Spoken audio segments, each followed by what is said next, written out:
Aquest és el riu Ter, al seu pas per Osona. És un dels rius més grans de Catalunya i, juntament amb el Llobregat, abasteixen a més de la meitat de la població del país. Fa més de 3 mesos que no plou en tota la conca. Malgrat això, el riu continua portant un bon cabal i ens ofereix aquest fresc i meravellós paisatge. Dissortadament, aquestes imatges corresponen només a un petit tram del seu curs, a uns pocs centenars de metres. La resta és una presa de pèl. En realitat, no és una presa de pèl, sinó tot un seguit de preses de pèl.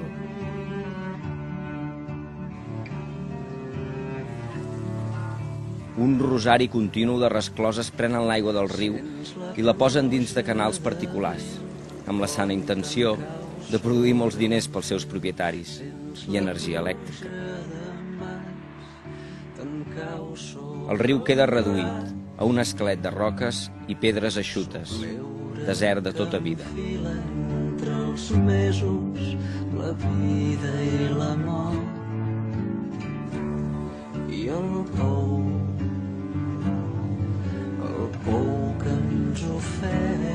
Fa 25 anys, una pila de gent de la conca del Ter ens vam organitzar per aconseguir recuperar la dignitat del riu. Així va néixer el grup de defensa del Ter.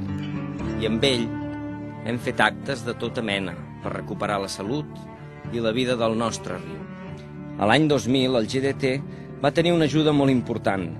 Europa va publicar la Directiva Marc de l'Aigua d'obligat compliment per tots els estats membres.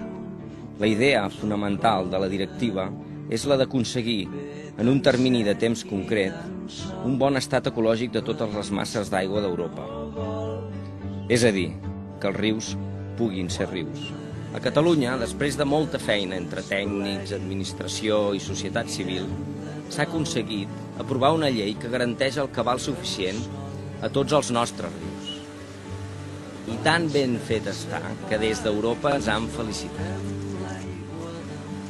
Inexplicablement, el govern actual de la Generalitat la té desada en un calaix i no l'aplica. El resultat d'això és que continuem tenint un riu segrestat i una democràcia ajollada, un munt de preses de pèl. I nosaltres, farts de quasi tot, continuem.